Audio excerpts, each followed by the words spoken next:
primero queremos escuchar a Álvaro porque queremos ver qué enfoque desde la Administración y desde el regulador se está planteando para este asunto, la seguridad vial y la motocicleta, y qué mejor que con el conocimiento y los datos que atesora Álvaro, que sea quien nos ponga en antecedentes para, con una breve presentación, entrar en la materia que nos ocupa. Así que, Álvaro, le pido que nos acompañe. Como saben todos ustedes, es director del Observatorio y atesora una larga trayectoria en todo lo que tiene que ver con la seguridad vial, en su condición de doctor investigador de la Politécnica, entre otras muchas funciones y cuestiones que lleva adelante. Así que tienes la palabra, Álvaro. Muchas gracias. ¿Se me escucha bien el micrófono? Muchas gracias, Jaime. Muchas gracias a la Fundación Pons y a la Fundación Ibercaja por la iniciativa. 2024 está siendo un poco y creo que va a seguir siendo el año de la moto en términos de seguridad vial, ya desde que mi ministro un poco pusiera los datos provisionales del año pasado sobre la mesa a principios de enero, pues han sido 2 meses de hablar de la moto y esperamos y queremos que siga siendo así. De hecho, surge un poco la idea de celebrar el congreso en Zaragoza en marzo con Anesdor y con Mobility City. Un congreso internacional donde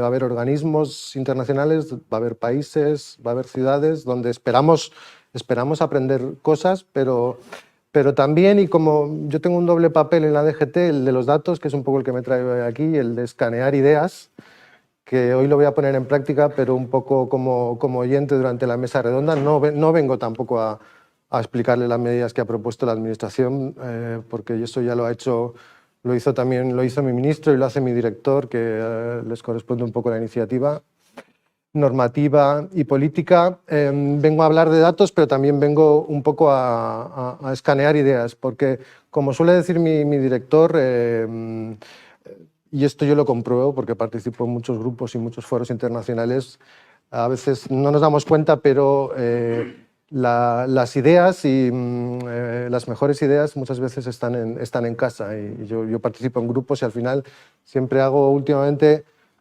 el chascarrillo de que voy a un grupo internacional y que quien más acaba hablando son los españoles, ¿no? Entonces, y más en un tema de la moto, ¿no? Donde, bueno, hay mucha moto en todo el mundo. El otro día veía las cifras de Vietnam, 70 millones de motos. Bueno, estamos lejos de eso.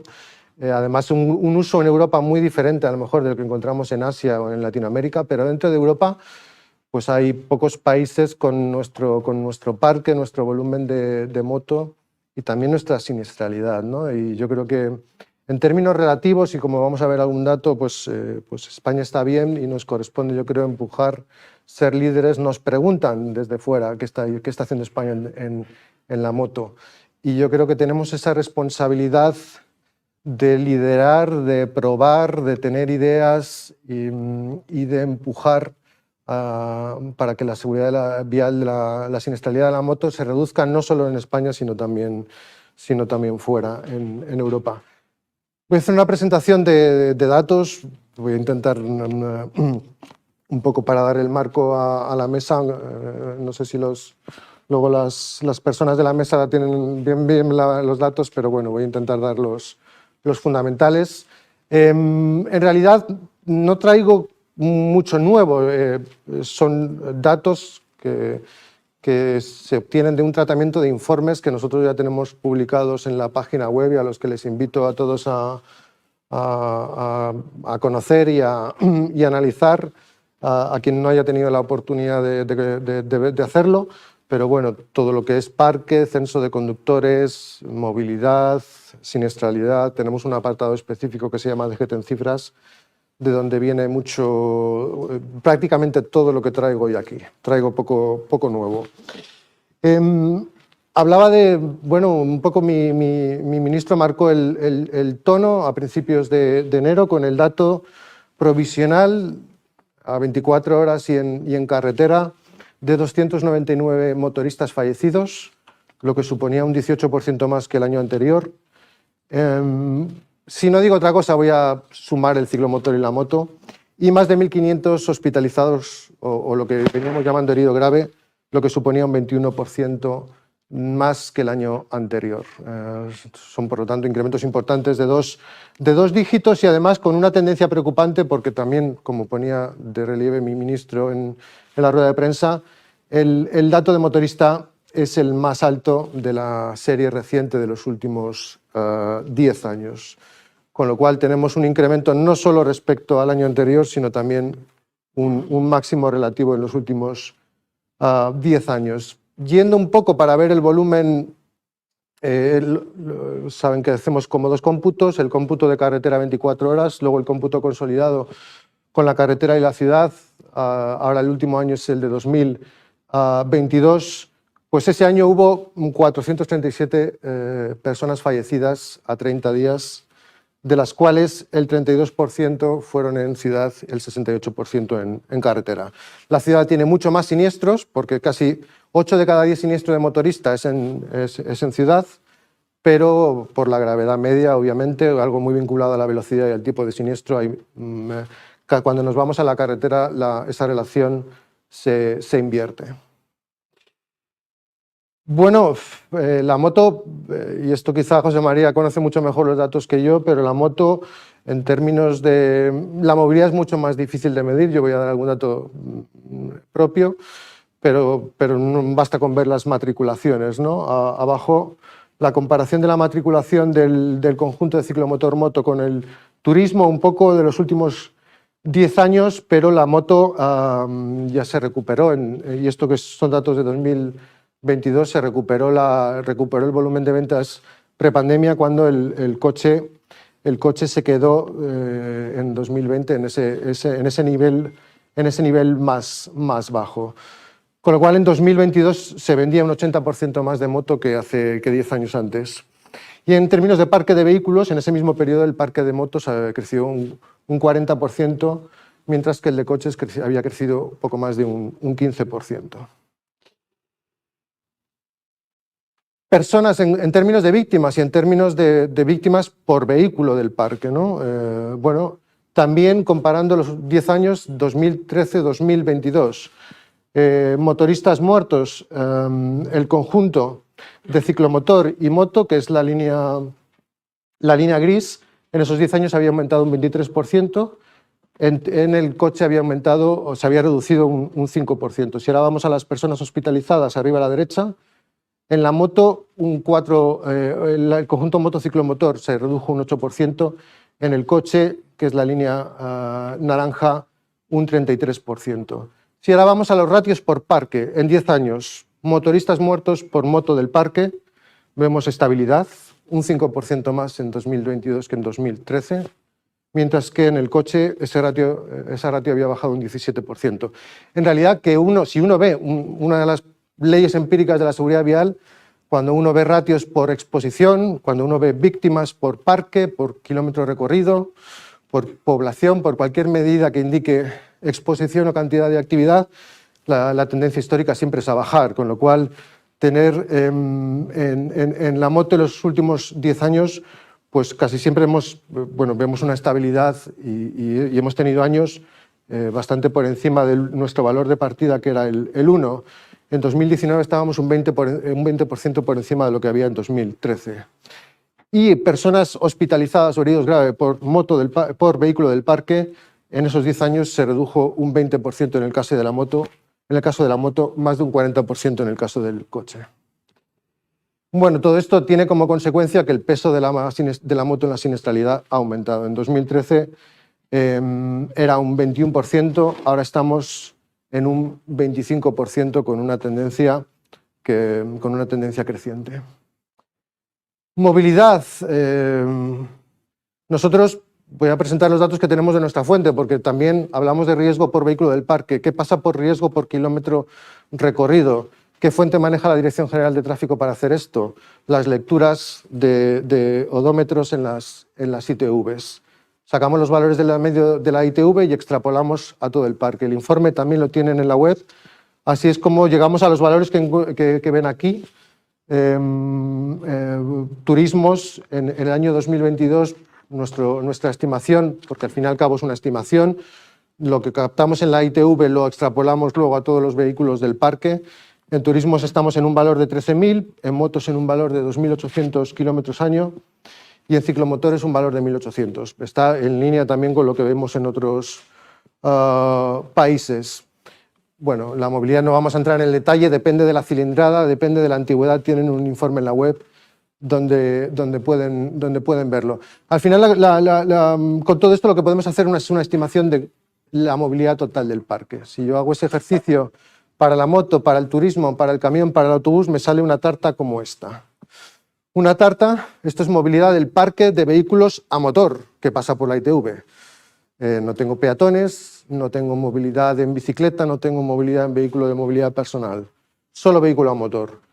Esta tarta lo que me dice es que en términos de kilómetros recorridos por los vehículos, la estimación es que los turismos hacen el 75%, 3 de cada 4 kilómetros en España. La moto, 2,4%, el ciclomotor 0,5%. Entonces, en la suma de ciclomotor y moto no supera el 3% del total de kilómetros recorridos en España, un valor que pueden comparar con el cuarto de la siniestralidad que supone ese desplazamiento. Y con eso yo puedo calcular una tasa. A veces han escuchado notas de prensa, la moto, dice la Dirección General de Tráfico, que es 17 veces, tiene un riesgo 17 veces superior al del coche.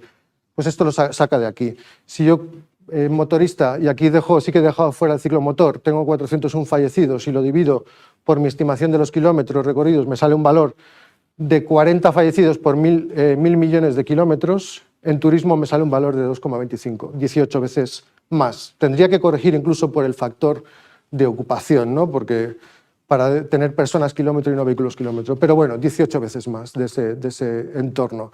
En línea con lo que nos dicen otros estudios y también depende del entorno. Hace poco veía datos de Transport for London, la autoridad metropolitana de Londres, en un entorno mucho más urbano, y su estimación del riesgo de morir en motocicleta en su ámbito de autoridad era 80 veces el valor del coche. En ciudad la protección relativa del coche es todavía mayor. He dicho que 40 fallecidos por 1.000 millones de vehículos kilómetro. Es difícil compararnos con el resto de Europa, pero bueno, porque las estimaciones de movilidad también no siguen metodologías estándar. Pero si nos vamos al informe reciente del Consejo Europeo de Seguridad del Transporte y vemos ese ratio de fallecidos por 1.000 millones de kilómetros recorridos, pues teníamos a Suiza, Países Bajos, Suecia, bueno, con valores por debajo de 50. Yo digo que no me atrevo a comparar directamente, pero esto me indica que España no tiene una mala posición relativa en términos de riesgo de moto por kilómetro recorrido cuando nos comparamos con otros países, que era un poco lo que esperábamos también. Un riesgo mayor de morir por kilómetro recorrido que puede ser o porque yo tenga mayor riesgo de tener un siniestro o porque cuando yo tengo un siniestro el siniestro sea más grave, y con la moto pasa las dos cosas. Si calculamos o comparamos la letalidad, comparamos el porcentaje de víctimas que mueren en motocicleta, en vías interurbanas el valor es 3,8, en turismo es 1,8. En vías urbanas, en motocicletas 0,6, en turismo es 0,3, con lo cual tengo ahí entre 2 y 3 veces mayor riesgo de morir en caso de siniestro con víctimas. Con lo cual se dan las dos circunstancias de riesgo, mayor riesgo de siniestro y mayor riesgo de lesión cuando hay un siniestro. La distribución de los siniestros, la localización, lo he dicho antes, 32% de los motoristas fallecidos en ciudad. El resto se reparte en interurbano, en la carretera convencional, 52% del total de motorista muerto. La autopista y la autovía, la vía de gran capacidad, el 16%. En términos exclusivamente de interurbano, la carretera convencional supone casi el 77% del total de fallecidos. Hospitalizados y no hospitalizados, pues hay más peso de la ciudad, como decíamos antes. Esto ya es un poco los datos que hemos dado antes. El perfil del motorista en carretera y en ciudad. Y esto, nosotros, la Dirección General de Tráfico, incidimos mucho con el tema de la ciudad y nos han escuchado hablar mucho de ello. Pero si ahora comparamos con los datos de 2022, carretera y ciudad, ¿cuál es la diferencia del siniestro? ¿Cuál es la diferencia del motorista? Pues voy a intentar un poco irme a a donde están las diferencias básicas. El tipo de siniestro en carretera, 46% salida de vía, 43% colisiones con otros vehículos. En ciudades, 38 salida, 41 convencional. Hay una diferencia en el día de la semana. Incidimos mucho en el fin de semana en carretera, 54% de los motoristas muertos en fin de semana en carretera, pero si nos vamos a ciudad ocurre lo contrario, el 61% es fuera del fin de semana. Hay una diferencia en la hora. En carretera el 75% es, vamos a decir, en hora diurna, que para nosotros un poco es 8 de la mañana a 8 de la tarde. En ciudad el 58% es hora nocturna, entre 8 de la tarde y 8 de la mañana. Hay una diferencia en la hora. En carretera hablamos mucho del motorista experimentado. El 76% de los motoristas muertos en carretera tiene 35 años o más. En ciudad ese valor es del 56%. En ciudad casi 1 de cada 2 tiene menos de 35 años. Lo digo porque para ver esta diferencia nosotros hablamos mucho de carretera en nuestras notas de prensa y presentaciones, pero la edad depende del entorno. Lo que no depende del entorno es el sexo. El 93% de los motoristas muertos, hombres, tanto en carretera como en ciudad. El uso del casco ahora está entre el 3% en carretera al 10% en ciudad.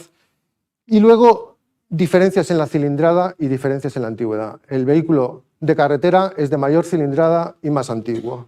En carretera el 61% tiene más de 500 centímetros cúbicos y el 55% tiene 10 años o más de antigüedad. En ciudad es el 34% tiene más de 500 centímetros cúbicos, un porcentaje muy parecido representa el scooter de 125 y más de 1 de cada 2 vehículos tienen menos de 10 años de antigüedad, con lo cual vemos ahí algunas diferencias. Por lo tanto, el momento del siniestro, si es fin de semana, si es de noche, en carretera tenemos un motorista de mayor edad, tenemos una moto más antigua y de mayor cilindrada. Las infraestructuras, y aquí, bueno, fijándome un poco en interurbana, nosotros hablamos mucho de dónde se concentran los siniestros de motoristas, lo sabemos en términos de provincias y comunidades autónomas. Tenemos una concentración, y eso es bien conocido, en gran parte del litoral mediterráneo, también en la Comunidad de Madrid, Baleares.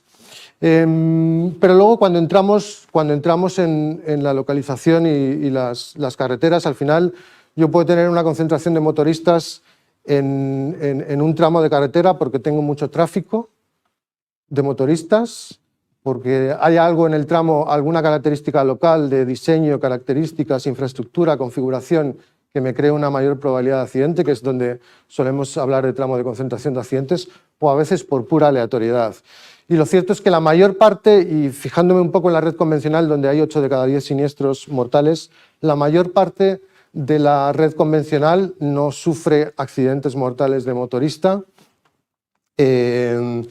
Pero es que además los accidentes mortales también observamos que hay cierta aleatoriedad. Unas veces me aparecen en un sitio y otras veces me aparecen en otro. Ha habido iniciativas. Nosotros en la Dirección General de Tráfico identificamos 100 tramos en curva de riesgo. El Ministerio de Transportes recientemente estimó tramos de concentración de siniestros de motoristas. Teniendo en cuenta el volumen de tráfico, ha identificado 20 en toda su red, que quizá sea un número indicativo y que quizá apoye un poco el discurso de la Dirección General de Tráfico, es que la infraestructura, tanto en la moto como en otros vehículos, hay que darle un enfoque global. A medida que todos estos años, a medida de identificar y tratar tramos de concentración de accidentes, los hemos ido eliminando, pero lo que nos queda está cada vez más disperso. Y desde luego que hay tramos con problemas locales de motoristas, pero también defendemos que hay que buscar un enfoque global al tratamiento de la infraestructura. La edad del motorista, y aquí una observación interesante que además me hizo Agustín, que está aquí detrás, que ha venido a vernos, simplemente por lo que esto pueda tener para la elaboración de políticas. En estas tablas tienen aquí el año, en el eje vertical, y en el eje horizontal la edad del motorista muerto. Y tienen aquí un mapa de calor y en rojo tienen los grupos de edad con mayor concentración de motoristas muertos. Entonces, si me siguen un poco, Este punto de aquí lo que quiere decir es que en el año 2023 el grupo de edad, y esto es carretera, que tenía mayor mortalidad de motoristas, tenía 25 o 29 años. Si ahora me voy a 2022, 2020, 21, 22, 20 años después, ¿dónde está ese segmento, ese punto rojo? Pues ha desplazado prácticamente 20 años. Yo tenía antes el pico en el segmento 25-29 años de edad, ahora tengo el pico en 45-49. Es el mismo grupo poblacional. Han pasado los años. También es cierto, bueno, esto está muy relacionado con el segmento de población. Hay cada vez más población joven. Yo hace poco veía una conferencia europea donde decía, bueno, ya hay menos mortalidad entre los jóvenes por el acceso progresivo a la moto, que ha mejorado mucho. Digo, bueno, también hay menos jóvenes sacándose el permiso. Pero lo cierto es que la concentración de mortalidad la tenemos en el mismo grupo poblacional que la teníamos hace 20 años, pero se ha corrido esos 20 años. En ciudad y si siguen un poco lo que les he dicho antes, que el motorista es más joven, no se observa tanto ese fenómeno. En ciudad sigue mucho ese segmento de 25 a 39 años de edad, sigue siendo muy importante. El permiso de conducir del motorista implicado, ya no me quedan muchas más diapositivas. En interurbano, y al final saben que tenemos un esquema progresivo, tenemos con 3 permisos de moto A1, A2, A, y luego con la conducción de la moto ligera con el permiso B y 3 años de antigüedad.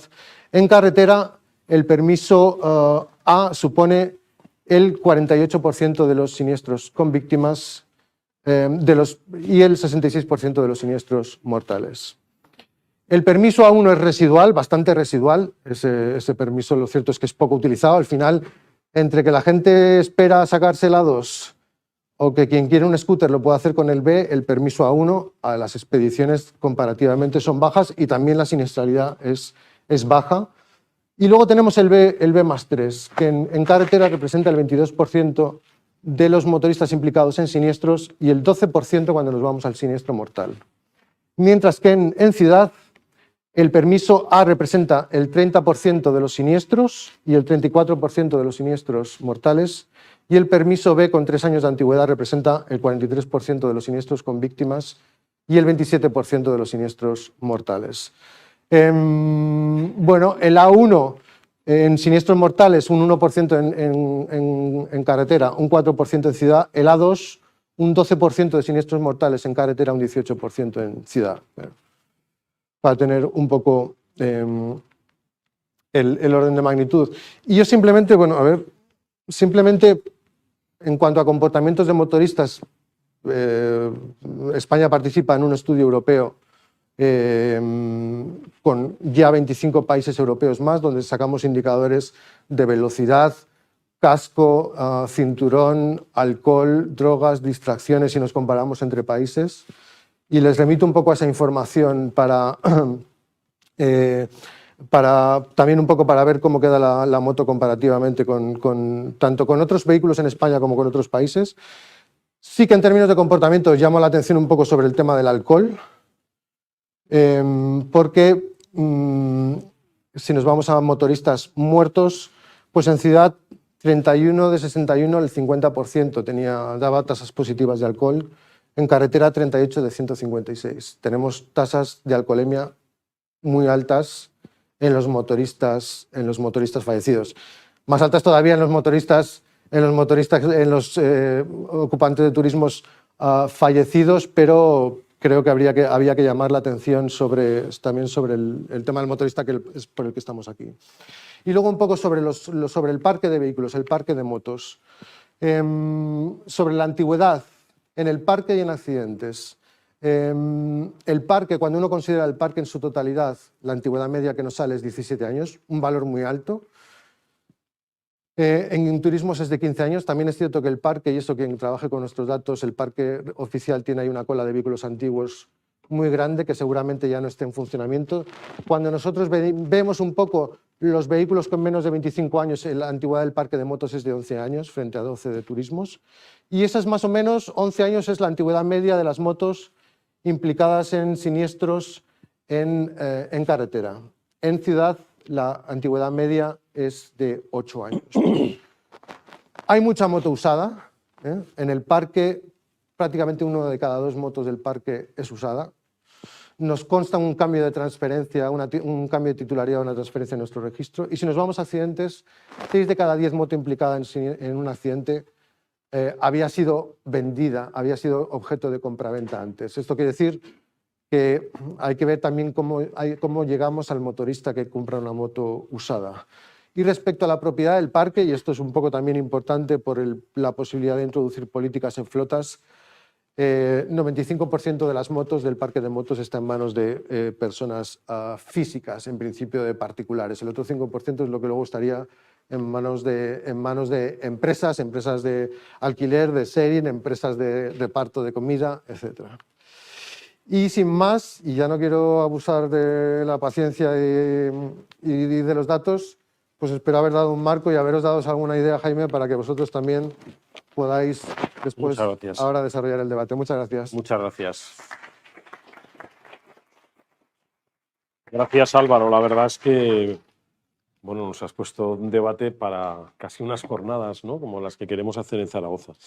Pero, si os parece, vamos a ir por partes. Voy a presentar muy brevemente a los participantes en esta mesa, que además de Álvaro, que ha sido el introductor con esta presentación, con todos los datos que nos ha aportado, Álvaro Gómez, como director del observatorio, son José María Riaño, secretario general de ANESDOR, que, como saben muchos de los presentes, ocupa la Secretaría General desde hace ya bastante tiempo, en concreto desde 2008, y que además es miembro de diferentes organizaciones internacionales, de ACEM, también vicepresidente de la Fundación de Moto Engineering, con lo que desarrollan proyectos de investigación como Moto Student, etcétera, e integrante del Consejo Superior de Tráfico, Seguridad Vial y Movilidad Sostenible. También nos acompaña Jacobo Díaz, que es director general de la Asociación Española de la Carretera.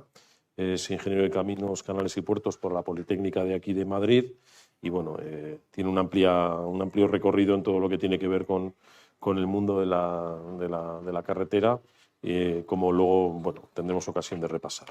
Ramón Ledesma, que es consejero asesor de Pons Mobility y ha sido ya frecuente en las jornadas que hemos realizado. Muchas gracias, Ramón. Él ha sido subdirector general de normativa en la DGT y es consultor también de Banco Mundial en temas de fiscalización para Latinoamérica. Y también, por último, Juan Manuel Reyes, que es presidente de la Asociación Nacional de Motoristas. Es abogado en ejercicio desde hace ya bastante tiempo, desde el año 94, y especialista en responsabilidad civil y seguros y todo lo que tiene que ver con la siniestralidad vial y esos aspectos, pues lo tiene en el oficio y en el desempeño diario, ¿no? Ha sido fundador y presidente de esta asociación desde el 2002, que es la asociación más importante de España con 24.000 socios. Por lo tanto, tenemos la visión de la industria, la visión de la plataforma, de la calzada, la visión del regulador o de la normativa, un poco también vista desde fuera, desde la asesoría de Pons, y la parte del usuario, ¿no? Entonces yo quería, si os parece, lanzar una primera cuestión abierta. Vamos a empezar por Chema, si te parece, Chema Riaño. Para nosotros, después de ver los datos, es importante, ¿no?, abordar este debate de qué se puede hacer con una visión global.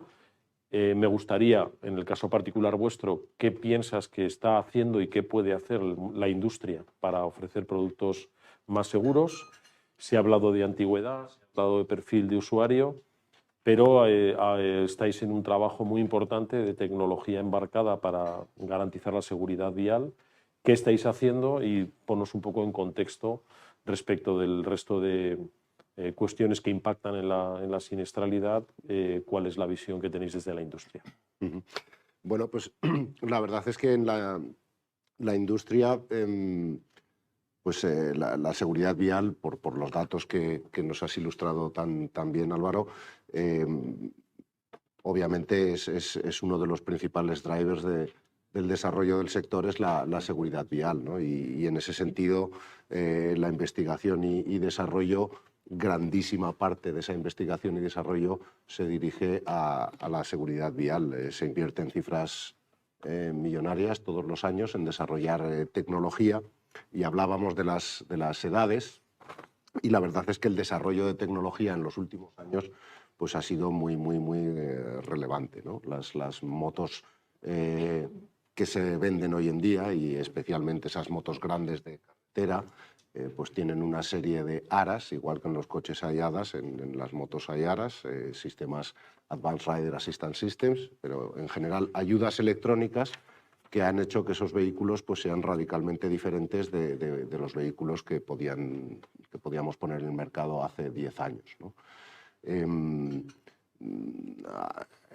Sistemas que asisten la frenada en curva, controles de estabilidad. Bueno, la lista es muy extensa y la verdad es que cuando uno ve la incidencia de estas ayudas en los accidentes, la verdad es que la ayuda verdaderamente funciona y reduce sensiblemente los riesgos de tener un accidente, suple fallos del conductor, pero claro, nos enfrentamos a una realidad de un parque pues que tiene la edad que tiene, ¿no? y que transferir esa tecnología de los vehículos actuales a la realidad de las carreteras pues es muy difícil. O hacemos algo significativamente diferente a lo que venimos haciendo o no vamos a conseguir transferir esa tecnología a las calles rápidamente, ¿no? Y eso sí que ayudaría sensiblemente a reducir la siniestralidad. Y además este efecto se irá acelerando en el futuro, ¿no? Actualmente se trabaja en las motos del futuro próximo, ya serán unas motos conectadas, igual que otros vehículos, motos conectadas entre sí, motos conectadas que se hablan con otros vehículos, que se hablan con la infraestructura, y en el caso de los vehículos vulnerables, especialmente en el caso de la moto, la diferencia que eso puede traer a la realidad de la movilidad es drástica, ¿no? El cambio es absoluto, ¿no? Tantos accidentes de no he visto a la moto, tantos accidentes que se producen en cruces, tantos accidentes que se producen por encontrar un obstáculo o una situación imprevista en la vía, ¿no? Entonces, esto debería traer un cambio también importante. Luego también está la parte del equipamiento, donde también hay un desarrollo importante.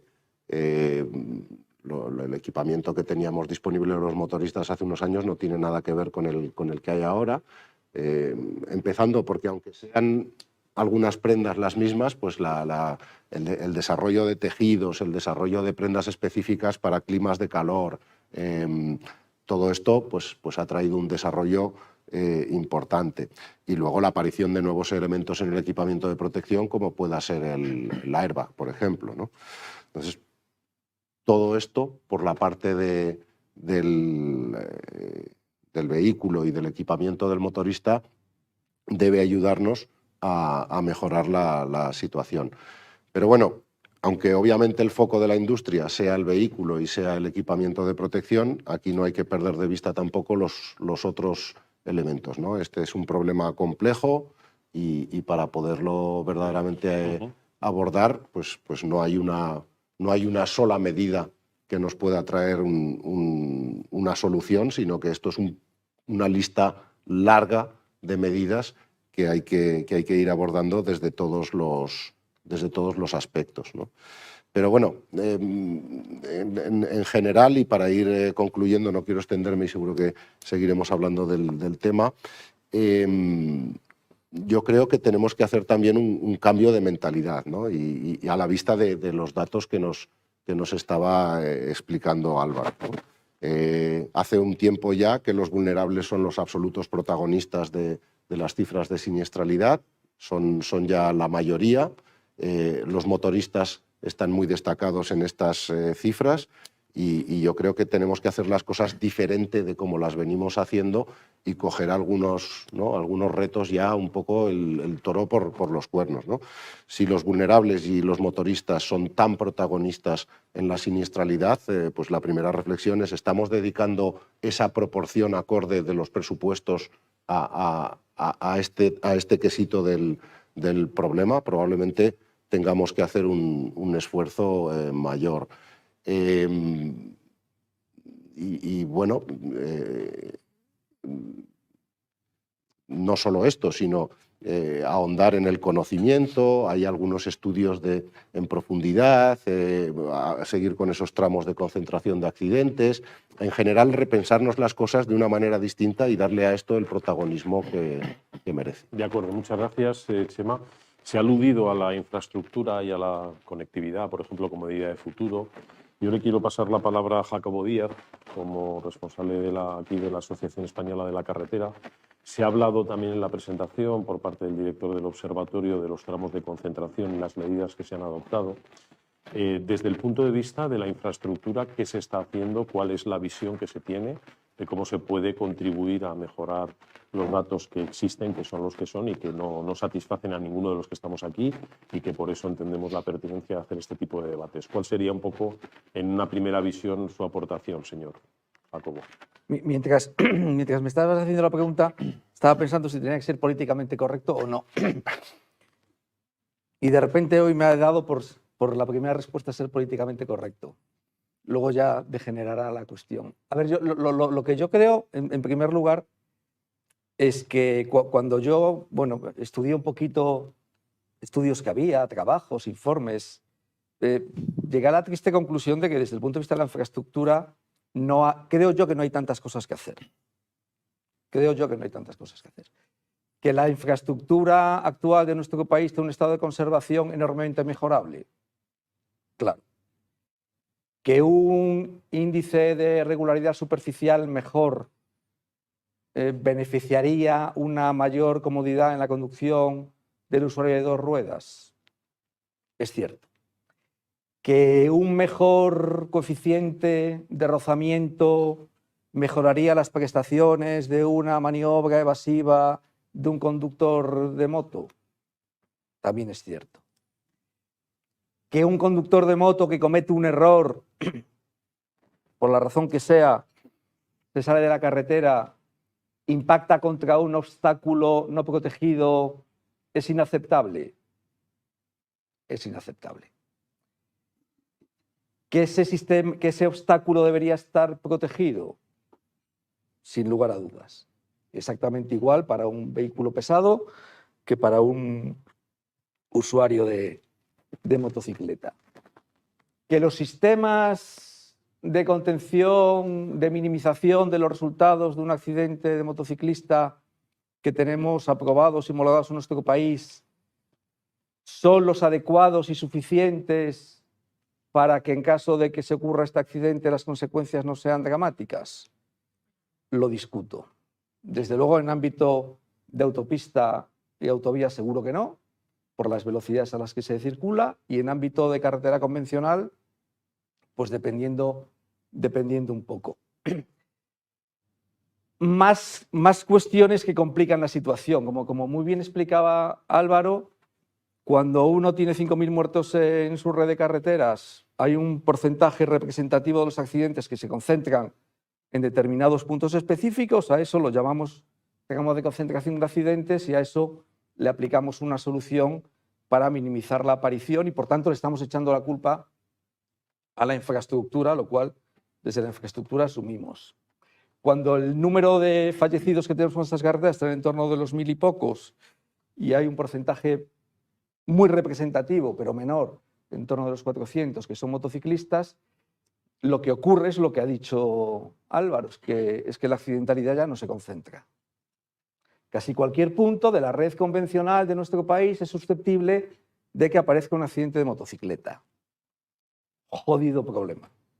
Jodido problema porque no hay presupuesto para que 150.000 kilómetros de carreteras estén con un adecuado índice de regularidad superficial, no hay dinero para que 150.000 kilómetros de carreteras tengan el coeficiente de rozamiento adecuado y mucho menos hay dinero, no sé si ahora cuesta 2.000 euros el metro lineal de sistema de protección de motociclista para que 150.000 kilómetros de carreteras tengan un sistema de protección de motociclistas en sus laterales de vía. Y ahora me meto un poco en lo políticamente incorrecto antes de que cambie la palabra. por los datos que ha explicado Álvaro y que yo la verdad que desconocía, yo conocía que había un problema de mortalidad anormal en un momento en que todos los demás usuarios de la infraestructura de carreteras están teniendo comportamientos a mejor, lo cual ya nos debe empezar a hacer pensar que algo está ocurriendo al margen del sistema en el que uno se está moviendo, y no entraré en el ámbito urbano, me centraré en las infraestructuras. Sabía que eran varones, sabía que eran cilindradas altas, sabía que era movilidad asociada al ocio y en un porcentaje representativo un fin de semana. La foto que nos ha puesto de que los 25 a 29 que morían hace 20 años son los 45 a 49 que se mueren hoy, me parece acojonante. Me parece acojonante y me parece que además si tenemos ese target tan acotado, coño, a por ellos, ¿no? El cómo no lo sé, yo no soy el que tiene que definir cuál es la política, pero si el que se moría hace 20 años es el que se muere hoy y la motocicleta, por más que tenga 12 años de media, entiendo que es una motocicleta bien conservada, mimada y bien cuidada por un usuario con un determinado poder adquisitivo que no tengo por qué pensar que no es el razonable para mantener bien una moto, pues ese target habrá que hacer algo con él, pero serio. Correcto. Y si además hay un 30% asociado al alcoholismo, al consumo de alcohol o a positivo en alcohol, ya hay dos cuestiones en las que yo creo que se pueden hacer cosas, ¿no? Sobre todo porque estas dos cosas me parece que tienen una ratio coste-beneficio infinitamente mayor que esperar a la ratio coste-beneficio de conservar adecuadamente infraestructuras, que no seré yo el que tire en contra de que hay que conservarlas adecuadamente, ¿no? Pero ese dato me parece fundamental. Entonces, si por un lado tenemos dispersión en la infraestructura y por otro lado tenemos grupos etarios y problemas muy identificados, pues vuelvo a mi reflexión interior. Yo honestamente creo que desde el punto de vista de la infraestructura no tenemos tantas cosas que hacer, lo cual no sé si es bueno, malo o regular. Bueno, pues vamos a preguntárselo a los que usan vamos a las motos. vamos a empezar a pelearnos. Venga, vamos. Casi en razón de la última reflexión, yo le voy a pasar la palabra a Juan Manuel Reyes. No sé si tienes entre 45 y 49 años, también te la podría pasar por eso. Lamentablemente no, pero estoy... Te la podría pasar por eso, pero no es el caso. Pero sí que te la debo pasar porque aquí se ha hablado del factor humano. Es verdad, y coincido con Jacobo, en que en todos los datos que ha aportado muy interesantes Álvaro, uno de los más significativos es como el mismo grupo de edad hace 20 años y hoy se ve reflejado desgraciadamente en las estadísticas. No sé si esto es algo que teníais detectado en vuestro ámbito de actuación como asociación de usuarios, pero sí que es algo que lógicamente es llamativo y que seguro que también te ha llamado la atención a ti, pero al hilo tanto por una primera visión general desde el punto de vista del usuario como también por la reflexión que ha hecho el responsable de la Asociación Española de la Carretera, nos gustaría que nos dieras tu opinión desde esa óptica. ¿Cómo estáis trabajando vosotros en ese colectivo de usuarios? Labores de concienciación, formación, todo lo que tiene que ver con esa sensibilización social, en definitiva. Sí. Cuando quieras. Muchas gracias. Gracias por permitirme contestar por alusiones. A mí me han resultado muy significativos dos datos que describen muy bien la imagen, ¿no?, que ha comentado Álvaro. Primero, que recorremos el 3% de los kilómetros y aportamos el 25% de las víctimas mortales. Es demoledor el dato. Y por otra parte, lo de la generación maldita. Efectivamente, no tengo 49 años, tengo unos poquillos más, pero básicamente pertenezco a esa generación maldita. Es decir, cuando teníamos 25 años nos matábamos nosotros, cuando teníamos 35 años nos matábamos nosotros y ahora que tenemos entre 45 y 60 seguimos mandándonos nosotros, por lo que nos lo tenemos que hacer ver, tenemos que hacer terapia de grupo o algo, porque efectivamente tenemos un problema. También es verdad que ahora cada vez hay menos cantera de moto grande, es decir, cada vez hay menos usuarios que se sacan el carnet, también lo ha comentado Álvaro, y por lo tanto, ¿quién nos seguimos matando? Los que, bueno, por la edad, por la razón que sea, tenemos el poder adquisitivo suficiente como para poder seguir disfrutando de la moto, que no es poco. Pero bueno, también voy a empezar por hacer autocrítica y luego ya entramos en la parte políticamente incorrecta. Y es que nosotros, que trabajamos mucho el tema de la formación, y lo trabajamos porque estamos convencidos de un hecho que percibimos, que vemos en el día a día, y es que con la formación adecuada, con la pericia adecuada, con la concienciación adecuada, podríamos evitar la inmensa mayoría de los accidentes. No vamos a dar un dato, podemos decir el 90, el 95, pero sería falso porque no hay un estudio en relación con eso, por lo menos nosotros no lo conocemos. Pero por nuestra experiencia sí sabemos que, aunque la culpa de la situación de riesgo sea de otro, del coche, del autobús, de la carretera o de las inclemencias meteorológicas, si tuviéramos esa formación adecuada podríamos evitar esa situación de riesgo o podríamos evitar el accidente derivado de esa situación de riesgo. Y como todos los moteros que estamos aquí seguramente ya nos habremos caído más de una vez, pues yo creo que somos bastante conscientes que, salvo raras excepciones, podríamos haber evitado el accidente aunque la culpa haya sido del otro. Entonces, por eso trabajamos mucho en formación. En su momento creamos la Escuela Nacional de Conducción de Motocicletas en el año 2005 y desde entonces, precisamente por este convencimiento, y desde entonces hemos trabajado mucho y hemos intentado transmitir esto a las administraciones y a los fabricantes, a todo el mundo y sobre todo a nuestro propio colectivo, porque muchas veces los datos que se dan de, bueno, es que tienen más de 10 años de experiencia, bueno, de experiencia no, tienen más de 10 años de antigüedad de carnet, teniendo en cuenta los pocos kilómetros que según los datos se han dado, hacemos al año, pues está claro que mucha experiencia no tenemos. Y tampoco la experiencia te da esa pericia que necesitamos, porque la pericia muchas veces se adquiere o bien porque has recibido un curso, o bien porque sales con compañeros que te enseñan, que puedes seguir su ejemplo, o si no tienes esos compañeros o sales solo, pues al final no tienes esa posibilidad de adquirir la experiencia adecuada para poder evitar realmente un accidente. Entonces, trabajamos mucho en esto, en concienciación y sobre todo en formación. Y bueno, por suerte, nuestra teoría que es que como esto es un problema multifactorial y además muy complejo, y es un problema que generamos entre todos lo tenemos que solucionar, pues yo creo que desde hace ya tiempo hay que agradecer a la Administración, a los fabricantes, a todos, que nos reunimos en el GT52 y en otro mucho grupo de trabajo para trabajar conjuntamente sobre todo esto. Y la Administración recogió el guante. Es verdad que la Administración, pues va muy lenta. Desde la primera vez que empezamos a hablar de esto de la formación, allá por el año 2007, con la Dirección General de Tráfico, y de la necesidad de promocionar los cursos de conducción segura, pues han pasado 15 años hasta que se ha regulado. Se reguló en la reforma de la Ley de Tráfico del 21, que entró en vigor en el 22, y 2 años después todavía no tenemos la orden del Ministerio del Interior que desarrolla esa norma marco en la que se regularon los cursos de conducción segura. Y sabemos que está todo el empeño puesto por parte de los responsables de la Administración. No es una crítica hacia ellos. El problema es que tenemos un sistema tan absolutamente burocrático y enrevesado que es imposible hacer algo con la suficiente agilidad, con la agilidad que los ciudadanos necesitamos. Esto en cuanto al tema de la formación.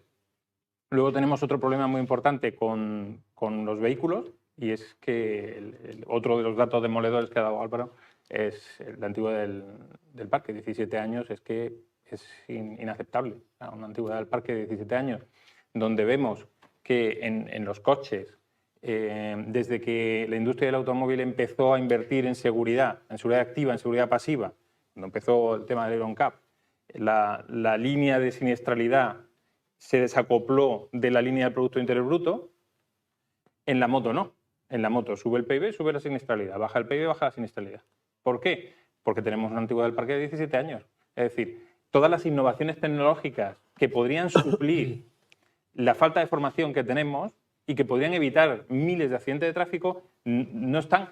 No están porque el parque de vehículos es tan viejo que no podemos adquirir esas motos nuevas. Motos nuevas que además, debido al menor volumen que tiene la moto en la industria, puede invertir mucho menos, con lo que quiere decir que todas estas innovaciones empiezan por la moto de gama alta, igual que los coches también.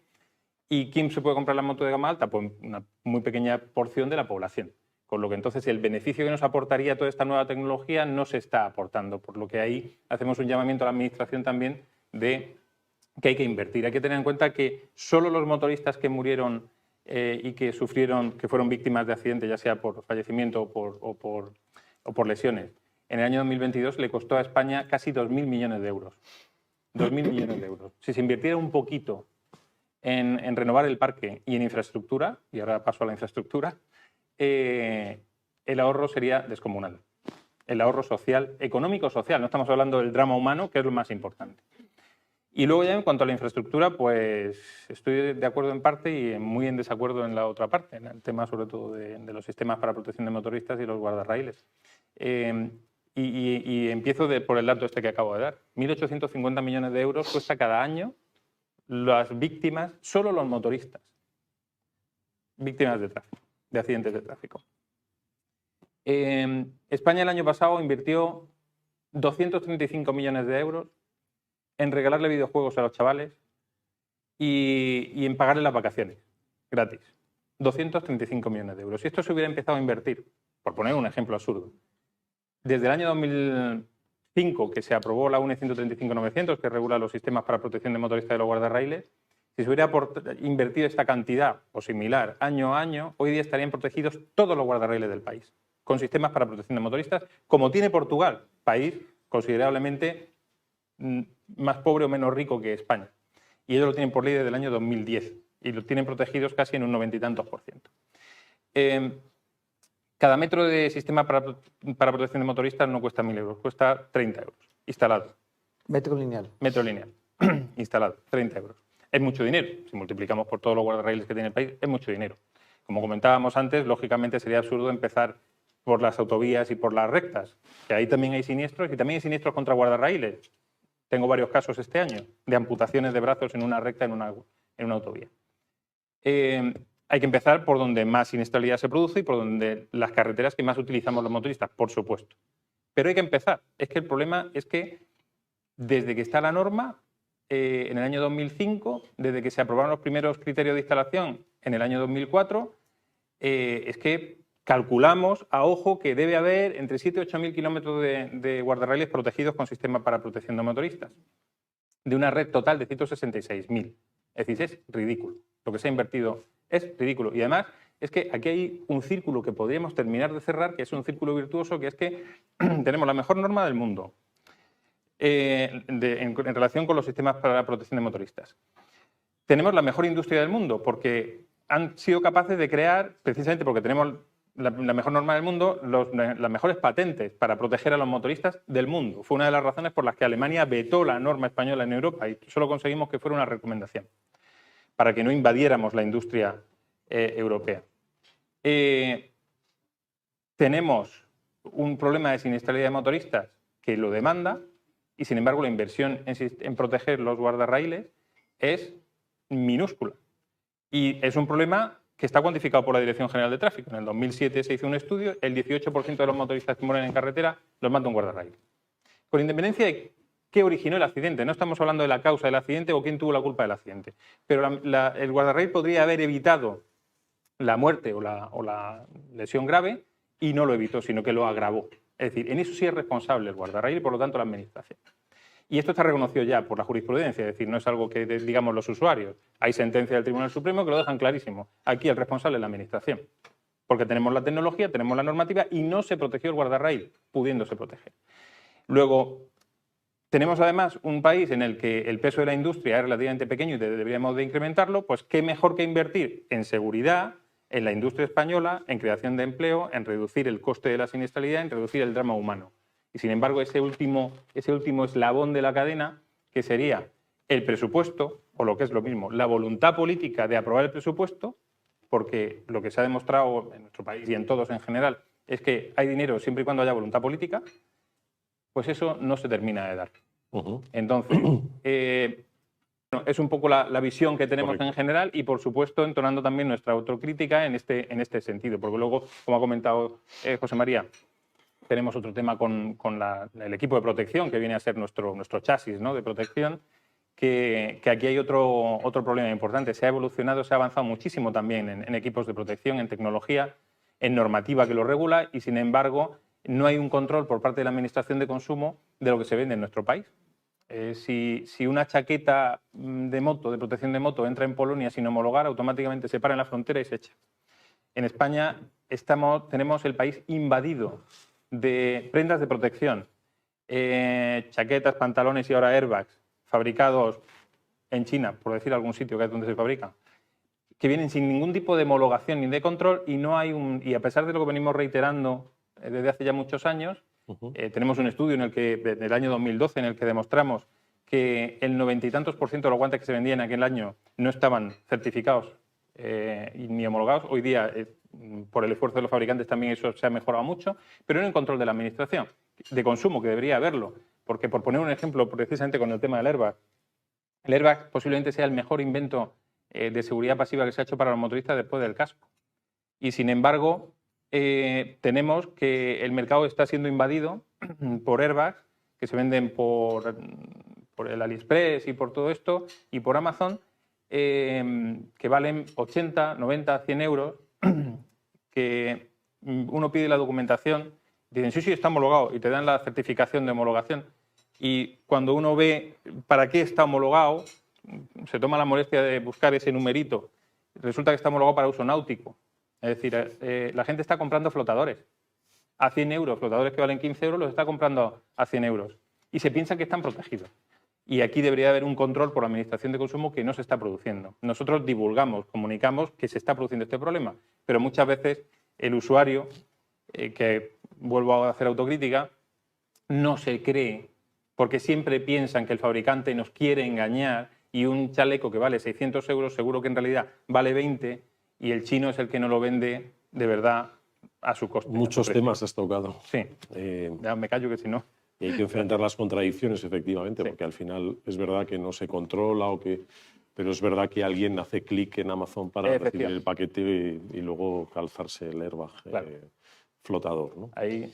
Bueno, ha empezado esto, ¿no? Pero hay que darle palabra también a Ramón, porque Ramón, desde su atalaya aquí en Pons y con su experiencia, nos puede complementar un poco una visión global, ¿no? Hemos hablado de fabricante, de infraestructura, de usuario.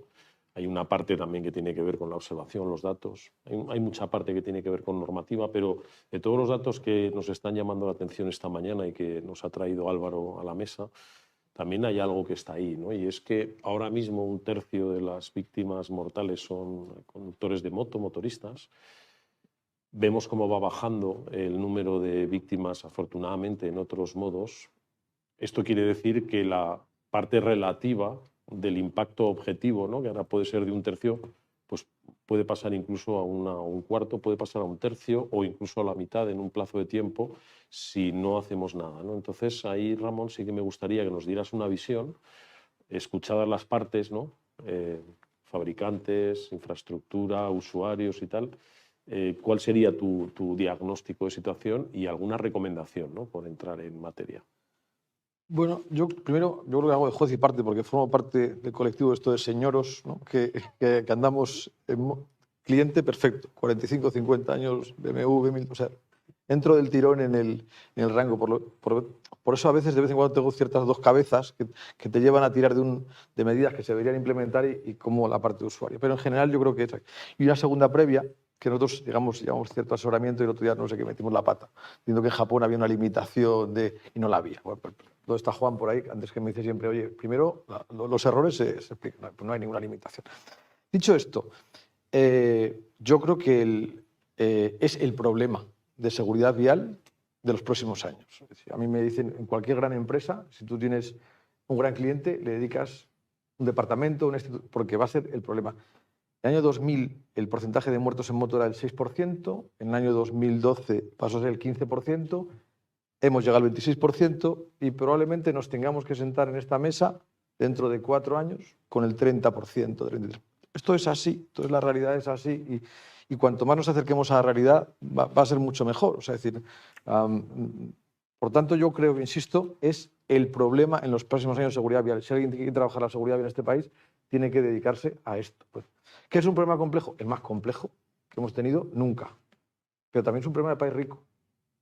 Porque, en mi opinión, dice, donde está centrado el asunto es en la moto de ocio, no es en la moto de negocio, en la moto urbana. La moto urbana, poco a poco, se va a ir solucionando con cierto calmado y cierta tipología. Yo creo que en breve vamos a ver un descenso, la limitación a 30 km/h. Poco a poco ese número va a caer, estoy totalmente convencido. en un 20, 30, 40% es digamos, un entorno muy controlado, ¿no? La moto va a seguir creciendo, pero el uso racional de la moto nos va a llevar a que sea un elemento más de la movilidad. Pero en la carretera es donde vamos a tener que hacer un esfuerzo todos de pensar qué hacemos con la moto. Y decía Chema, dice, la tecnología, digamos, sin duda te va a producir una serie de cosas, pero la realidad es que la tecnología llegará cuando llegue a los que llegue. Y tenemos que vivir con lo que tenemos que vivir, que es con este censo de motos y este parque y este tal. Yo creo que la primera medida fundamental es la que felicitar un poco a Fundación Iñaki, es visibilizar el problema, ¿eh? O sea, es decir, el problema está aquí. O sea, es decir, ocultarlo creo que es un error hasta para la propia industria de la moto. Es decir, no creo que sea bueno porque cada año que pase, que llegue el día 2 de enero y que el ministro diga que el porcentaje ha subido un 2%, pues va a tener que responder la industria y, oye, con lo cual el foco va a estar todavía encima del problema. Yo creo que hay que trasladar un mensaje, primero, positivo de la moto, pero también de realidad. O sea, es decir, la moto es una buena solución, pero entonces, primero, visibilizar el problema. Segundo, lo coincido un poco con Jacobo, la infraestructura no es el elemento central, es una parte, pero el elemento central, esto es como es la economía estúpido, es el puño estúpido. Somos nosotros, es el comportamiento, o sea, asociado a determinado perfil y determinado tipo de motocicleta. Cuando decíais antes que somos los perfiles entre 45 y 50, que tuvimos entre 25 y 29, afortunadamente nos libramos en aquella época, de momento, a ver si libramos en esta, pero en aquella época teníamos motos que tenían determinada relación potencia-peso. Aquello ha ido creciendo.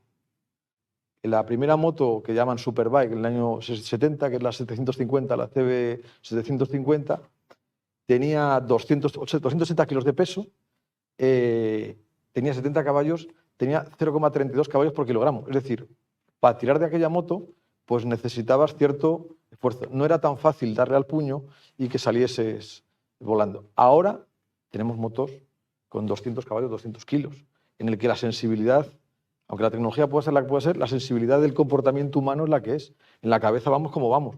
Entonces, tenemos que tener en cuenta que estamos subiéndonos encima de determinado tipo de motocicletas que, hombre, generar mucho cariño a la seguridad vial no se genera. Esto es una realidad. O sea, no, pero lo dicen los propios moteros, ¿eh? O sea, esto es un misil. O sea, no, es un tema... ¿Que es duro el debate? Pues claro que es duro el debate. Pero es que ahí está probablemente uno de los ejes fundamentales, en el comportamiento. Yo recuerdo, hablaba con Álvaro y dice, el mensaje que pone la DGT en los paneles de mensaje variable, dice, 1 de cada 4 muertos es en moto.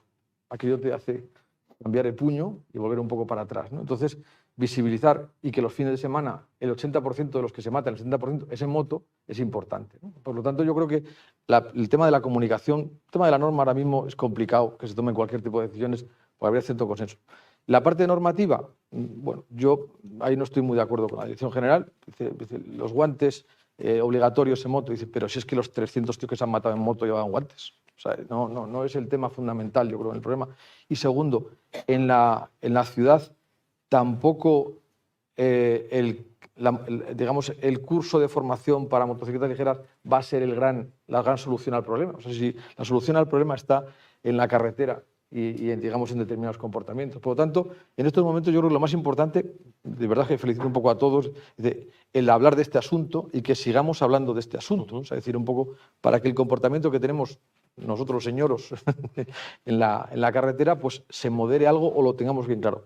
Y también para los conductores de turismo que vienen enfrente nuestro, que son la mitad, una parte es nuestra y otra parte es del conductor que no sabe la debilidad nuestra. Por lo tanto, yo creo que la parte de la comunicación y el debate es en estos momentos lo mejor que podemos hacer e iniciar un camino para centrar el problema en este punto. Muy bien. Chema, vuelve, esto es como un boomerang, ¿no? Tú has hablado de cómo estaba el sector, de qué se estaba haciendo, desde el punto de vista de la construcción de los nuevos vehículos, de los equipamientos, tanto de la moto, del aparato, como de las personas y de los pilotos.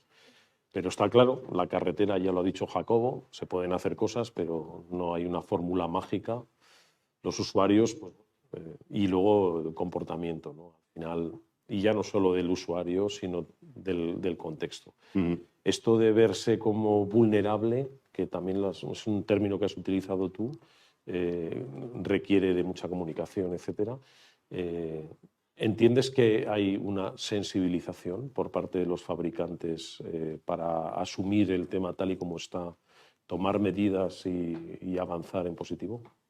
Yo creo que, vamos, no me cabe ninguna duda. Como decía antes, los niveles de inversión que se dedican a este tema lo demuestran, ¿no? Pero insisto en que es un problema complejo y aquí se han puesto ya muchas cosas encima de la mesa y interesantes. Y con muchas de ellas estoy de acuerdo, pero con algunas no. Pues, ¿con cuáles no estás de acuerdo? Con lo cual también me gustaría comentarlo, ¿no? Insistiendo de base en la idea de que está muy bien que se visibilice el problema, obviamente, y que va a ser el gran problema, y ya es el gran problema de seguridad vial, y por eso decía antes, estamos dedicando suficiente presupuesto, que tú también hablabas un poco de la necesidad de mayor inversión, de darle más importancia a este problema, pero la solución es compleja. Y entonces parece que estamos siempre buscando... No, es que el tema es el comportamiento del motorista, ¿no? El tema es el guardar... No, el tema es que hay que hacer muchas cosas para poquito a poco ir rascando, ir poniéndole... ¿no? Es un problema muy complejo y, por tanto, la solución es muy compleja y la solución tiene muchos factores. ¿Es que no se puede hacer nada en la infraestructura? Bueno, yo no estoy de acuerdo. Es verdad que los tramos de concentración de accidentes con el tiempo se han ido dispersando. Pero seguimos viendo en un informe anual Eurorap que sigue habiendo ciertos tramos y ciertos pequeños porcentajes de kilómetros donde sigue habiendo... ¿merece la pena ir y hacer una auditoría de seguridad vial de ese tramo de la vía desde la perspectiva motorista? No se ha hecho tanto. No se ha hecho tanto. Sí, auditorías de seguridad, pero no desde la perspectiva motorista. Hay trabajos recientes en ese sentido. Entonces, yo estoy de acuerdo con Jacobo que no es todo un... Pero ahí hay algo un poquito donde podemos rascar. La formación de los motoristas, lo hablábamos, el perfil que nos describía Álvaro, sabemos que esa formación post-carnet para la gente que ya tiene muchos años, que tiene vicios, que es eficaz, pero tampoco hemos hablado mucho de ello en los últimos años, pero no se ha llegado a desarrollar ese mercado ni a poner en marcha. Probablemente ahí tenemos donde pegarle otro pequeño bocado a este problema. Estábamos hablando también de la generación y a mí también me salía una duda, porque es el boom de la natalidad y el desplazamiento natural que ha ido teniendo también la pirámide de la población en España, ¿no? Entonces, productos de consumo que antes estaban dirigidos a personas de 30 años, hoy están dirigidos a personas de 50 años, porque es que es donde está la masa también. Entonces, también hay un cierto efecto natural en todo esto, ¿no? Y probablemente tenemos también que conocer todavía mucho más, ¿no? Álvaro nos ha pintado una foto muy interesante y datos muy interesantes, pero estudios en profundidad, desplazando equipos de diversas disciplinas científicas a lugares de accidente, profundizar mucho más en esto que va a ser el protagonismo de la seguridad vial en los próximos años, yo creo que todavía hay mucho por conocer y por recorrer. El último gran estudio en profundidad es del año 2004, que fue MITES, y ha pasado ya casi 20 años. Probablemente parte de la inversión también tiene que ir a mejorar ese conocimiento. Las motos de 200 kilos y 200 caballos son una anécdota en el mercado y una anécdota en el porcentaje de las ventas. O tampoco segmentar porque las motos de más de 500 centímetros cúbicos son las que tienen los accidentes en carretera, pues tampoco es una segmentación que nos esté ilustrando demasiado, porque salir con una moto de menos de 500 centímetros cúbicos a la carretera es muy raro, ¿no? Probablemente tenemos que rascar más en esa información. Ni tampoco las motos más recientes son las más presentes en los accidentes, ¿no? Hablábamos antes de motos más antiguas, con varias transferencias, que son esas que pesaban tantos kilos, pero que no tenían esas ayudas electrónicas tampoco, ¿no? Probablemente ahí tenemos también que profundizar en el conocimiento, en el análisis, en la investigación. Yo creo que hay una dimensión aquí que es la de las aseguradoras también, que tienen que complementariamente a la DGT nos pueden, ¿no? Tienen mucha información de los accidentes, de las características de los vehículos, de las circunstancias de los accidentes, y probablemente eso nos puede ayudar también a profundizar entre todos. Pero insisto que la solución es compleja y que aquí se trata de juntar muchos pocos, y que por todos los lados, y muchos temas los venimos hablando en los últimos años, pero no han llegado a poner, ¿no? Hay sistemas de protección de motoristas, pero no se han desarrollado. Hay formación avanzada de motoristas, pero no se ha desarrollado el mercado. Ahí yo creo que tenemos que poner el acento ahora en el problema de la moto y de verdad materializar todas estas Claro, Chema, soluciones. sabemos lo que hay que hacer. Tú has hecho un resumen recogiendo un poco el sentir de diferentes ópticas. El tema es cómo empezar, quién empieza, quién lidera. Entiendo que aquí hay una representación de intereses complementarios, usuarios, fabricantes, infraestructura. Quiero preguntarle a Jacobo, ha tenido una alusión directa, primero en la respuesta. Sí, multialudido. Me sentí multialudido. Y sí, también es verdad que os encontráis con licitaciones públicas donde seguramente estos temas ni aparecen. Cuando una comunidad autónoma es la que tiene la tutela de una vía, no creo que estén pensando solo en esta parte, que probablemente es uno de los temas que... Voy a empezar por defender a las administraciones. Me pongo la gorra de administrador ahora. Administrador de gestor de carreteras. Yo creo que la sensibilidad que las administraciones de carreteras han tenido con esa normativa de sistemas de protección de motociclistas que se desarrolló en la mesa de mi asociación. O sea, que no seré yo el que ponga ni una pega a eso, ni seré yo el que pida que mis socios no vendan metros lineales de sistema de protección. Yo creo que han pasado dos cosas. La primera, que en una primera instancia el sector de la moto hizo un lobby muy bueno, lobby, con todas sus letras, con doble B, lobby muy bueno en todas las administraciones de carreteras, en las consejerías de fomento de todas las administraciones de carreteras, autonómicas y ministerio, quizá un poquito menos en las diputaciones provinciales, y se instalaron hasta esos 8.000 kilómetros. Cuando la administración estaba haciendo ese esfuerzo, también hay que poner de relieve que administraciones que habían desarrollado un esfuerzo por implementar una serie de sistemas empezaron a recibir comentarios en el sentido de que la instalación no era todo lo perfecta que debía haber sido. Esa foto os jodió vivos, desde mi punto de vista. Esa foto, esa evolución, disculpadme, no avisé al principio, soy mal hablado y cuando me enciendo me sale, disculpadme. Yo creo que esa foto os molestó el esquema racional en el que una administración empezaba a instalar metros lineales de sistema de contención y eso fue un parón, porque es cierto que hace muchos años que no se habla de esas instalaciones. Hablaré también de administraciones como la Comunidad de Madrid, que tiene un plan específico de concentración de accidentes para motos, es decir, tiene un trabajo específico. Lo primero que encuentra ese estudio es que no hay tramos razonables en los que se concentre un número susceptible de hacer una investigación en profundidad, porque lo que habría que hacer, y estoy de acuerdo contigo y no lo negaré, es estudios en profundidad por la mayoría de los accidentes con resultado de víctima mortal, a ver qué pasa, a ver dónde están esos matices, ¿no? Y a partir de ahí se me ocurre otra consideración.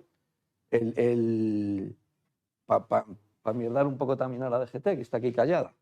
El mundo de la accidentalidad en nuestro país, por hacer un resumen rápido, en los últimos decenios tuvo unos descensos espectaculares de accidentalidad que yo achaco como core del negocio al control de la velocidad, el alcohol y el cinturón.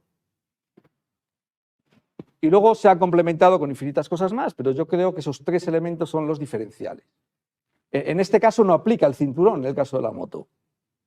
Aplica un poco el alcohol, según hemos visto en los datos de Álvaro. Y yo estoy totalmente de acuerdo con Ramón en que aplica principalmente la velocidad. ¿Qué está ocurriendo desde mi punto de vista? Desde mi punto de vista está ocurriendo que la velocidad en nuestro país se controla en autovías, con radares fijos. Pero no se está controlando con el mismo nivel de presión en la carretera convencional. Yo pido control exhaustivo de velocidad y sanciones elevadas en itinerarios principales de circulación de motociclistas. Porque yo creo que ahí es uno de los primeros mensajes que el ciudadano entiende. Yo, otra vez, no tiraré piedras contra la formación. O sea que la formación tiene el recorrido que tiene y los plazos que tiene. Y la sanción tiene un mes de aprendizaje. Entonces yo creo que ahí hay un campo que con las nuevas tecnologías que puede implementar la DGT y sabiendo dónde son esas movilidades principales de este tipo de vehículos, se puede hacer un trabajo más persuasivo desde mi punto de vista.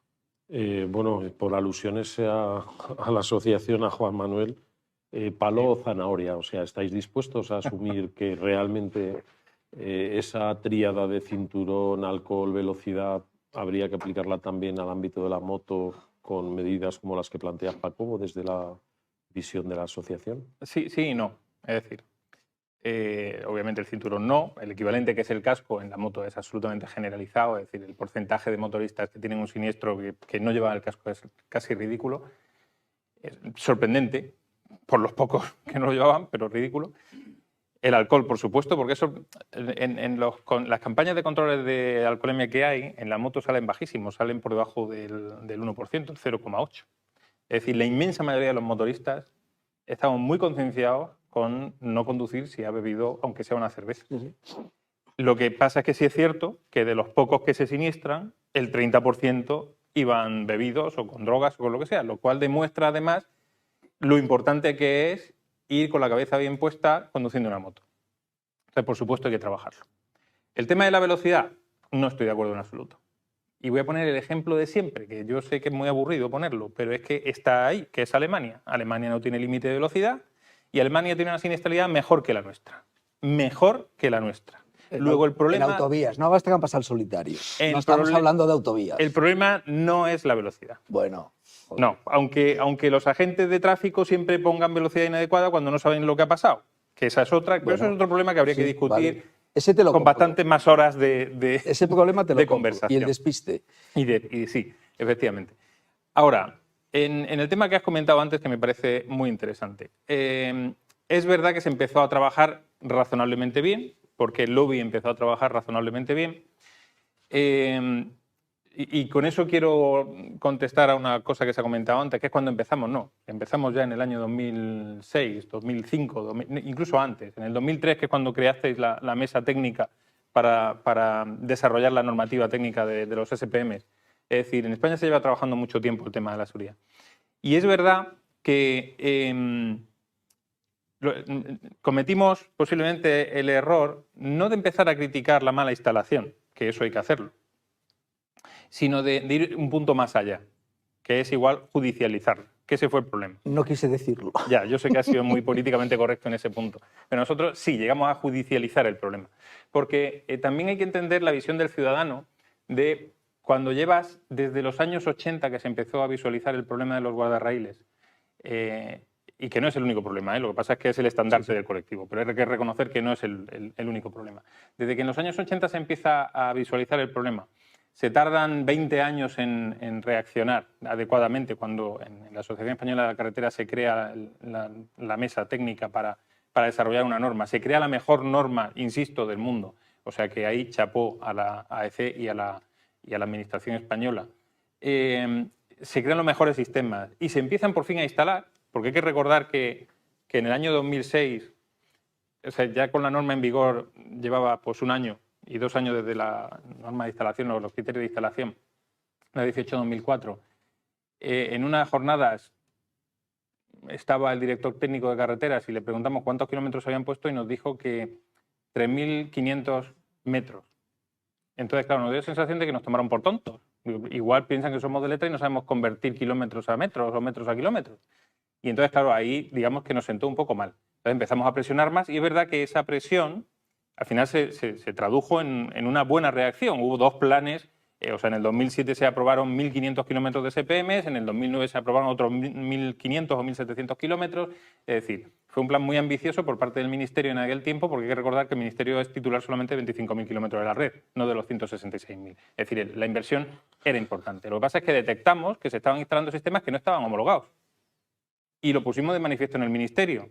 Y en el Ministerio no nos quisieron no ya dar la razón, cuando era evidente, porque estaba certificado, sino que nos quisieron un poco tomar por tontos. Y dimos muchas oportunidades. No voy a entrar en el detalle porque no quiero aburrir a la audiencia, pero dimos muchas oportunidades. Estuvimos incluso reunidos con el secretario de Estado de la ministra para explicarle lo que estaba pasando porque no nos hacían caso. Y pasaron muchos meses. Y cuando vimos que no se solucionaba el problema, que era que se estaban instalando sistemas que no estaban homologados, es decir, que no nos protegían, entonces nos vimos en la obligación de ir a los tribunales. Y eso es verdad que rompió todo. Y quizá lo tendríamos que haber gestionado de otra forma, tanto nosotros como la Administración. Pero yo creo que ha pasado ya mucho tiempo de aquello, que todos hemos aprendido un poco de nuestros errores y que el problema lo seguimos teniendo. Y por lo tanto, no es que haya que empezar de nuevo, pero habría que retomar el diálogo. Ramón, ¿cómo veis? Todo lo que estáis explicando no puede ser excusa para no avanzar. Claro. ¿Cómo veis vosotros una visión externa? Es verdad que hemos hablado que es un problema complejo, que tiene diferentes derivadas, pero aquí, si tenemos que empezar a aterrizar, porque lo de hablar por hablar hay que aterrizar, tenemos que empezar a hacer medidas coste-beneficio, rapidez. Esto es así. Nosotros yo creo que lo vimos, un estudio que se hizo en 2007-2008 sobre los fallecidos en motocicleta, cuántos habían tocado barrera y cuántos no. Y si no recuerdo mal, era el 13%, el 18%. Es decir, que por mucho que hiciésemos con las barreras, porque aquel estudio decía que, si no recuerdo mal, tocó barrera. No quiere decir que se mató con la barrera, tocó a lo mejor. Creo recordar que era fallecido como consecuencia de la barrera. Creo recordar, pero hablo de memoria. Si no recuerdo mal, tocó la barrera. O sea, Impacto con barrera. Impacto con barrera. O sea, ahí hubo impacto. Es decir, aunque solucionásemos todo el entramado de carreteras, digamos, con la barrera. Te lo aclaro, porque es muy cabrón el dato. Despreciar Salida de vía, el 50%. Impacto con barrera, el 20%. Impacto con poste de la barrera, el 20% del 20% del 50%. Estamos hablando del 0,02% de la posible mortalidad. Correcto. Es muy cabrón ese número. Es decir, pero en todo caso, Es otra forma de verlo. digamos que uno de los temas que hubo efectivamente es que se giró mucho en torno a la barrera durante mucho tiempo, y el tema de la barrera da de sí lo que da de sí. O sea, es decir, podemos solucionar hasta el 18%, que ojalá. 18%. Sí, pero si empezamos a hacer por volúmenes donde está el asunto, pues, oye, pues aquí solucionaremos hasta aquí. Que no sé los que tampoco se hubieran matado sin... Pero hubo otro dato importante que descubrimos por primera vez. Ese fue uno, el 18%, pero es que el 35% se mataba impactando contra algún obstáculo de la vía diferente del guardarraíl. 35%, estamos hablando del 50% que impacta contra algo. Es una parte muy importante, es una parte... Pero insisto, y yo creo que vuelvo a insistir, a lo mejor dice, el tema de cómo llegamos a la... es por un comportamiento indebido, o sea, por un comportamiento del conductor de automóvil o por un comportamiento del motorista. O que ve un bache que no vio en la carretera. Bueno, yo recuerdo que también en aquel estudio parece que el 95% era en buen tiempo y con buen firme, si no recuerdo mal. Ya no me acuerdo. Porque es normal, el motorista no sale cuando llueve, o sea, es de cajón de madera de pino. Con lo cual, aquel estudio que quizás a lo mejor sería interesante volver otra vez a ver, porque esto que explica Chema creo que es importante, dice, el volver a centrar un departamento de la moto, una oficina, un estudio exacto de la moto, de qué nos pasa ahí con ese tipo de accidentes, a lo mejor nos sigue ayudando. Entonces, pero insisto que yo creo que el tema del mensaje sobre el comportamiento, que moderemos el comportamiento digamos, al salir el sábado y el domingo, que es donde está el asunto, pues creo que es un mensaje que es barato, es sencillo, no creo que se vendan ni más ni menos motos. no creo ni... O sea, decir, pero sí que nos ayuda a los motoristas y en general a decir, oye, es como fumar. Oye, fumar, pues no te pones las cajetillas aquí de fumar mata. Hombre, no te vas a poner que montar mata. Pero de vez en cuando, en determinados comportamientos, oye, si bebes, si tumbas no sé cuánto, no sé, pues coño, sí, ten cuidado, porque es que, yo qué sé, o sea, es decir, ten cuidado. El mensaje tiene que ser 17 veces más cuidado que andando en coche. O sea, yo creo que no es un mensaje que haga mal a nadie ni genere ningún tipo de debate. Vamos, es mi opinión, meternos en la cabeza que cuando salimos a dar una vuelta, pues tenemos que volver. O sea, es una cosa como básica. Y puede ser por lo educacional o por lo militar, como decías, con el sistema sancionador encima, pero tenemos que volver. Entonces, para eso tenemos que utilizar la carretera de una manera determinada, que es mucho mejor que el usuario del automóvil. ¿Hay alguna experiencia, Chema, que se haya podido valorar en relación con lo que estáis comentando? Pues el debate se está centrando mucho en la salida de fin de semana, en la salida de ocio, en la salida de una generación, se ha comentado, ¿no? Has hablado de generación maldita. ¿Hay alguna experiencia que pueda ser útil?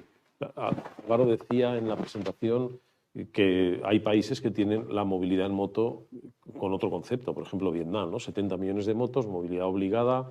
Aquí estamos hablando mucho de carretera a veces secundaria también, de curvas. ¿Hay algo que se pueda hacer, como decía también Ramón, ¿no? Poner un poco el cascabel al gato? Vamos a empezar por algo concreto. Yo insisto que es un mix de pequeñas cosas que hay que ir sumando. En España tenemos una infraestructura estupenda, mucho mejor que otros países, de instalaciones deportivas de circuitos, y no solo los de primer nivel conocidos por los grandes premios, pero no hay la cultura, por ejemplo, que hay en Estados Unidos de ir a hacer un uso deportivo por parte de los aficionados de esas instalaciones. Quizás ahí hay que promocionar también un poquito esto, pero tampoco estoy de acuerdo, y yo siendo motorista también, yo soy muy consciente cuando salgo un fin de semana a darme una vuelta y soy prudente porque el primero que no quiere hacerse daño soy yo. Tampoco es que los motoristas salgan, estos son unos tíos descerebrados que todos salen por ahí como locos. Y en ese sentido lo que sí que estoy muy de acuerdo es en la herramienta del control. Es que no hay otra, es que hay un porcentaje de gente que...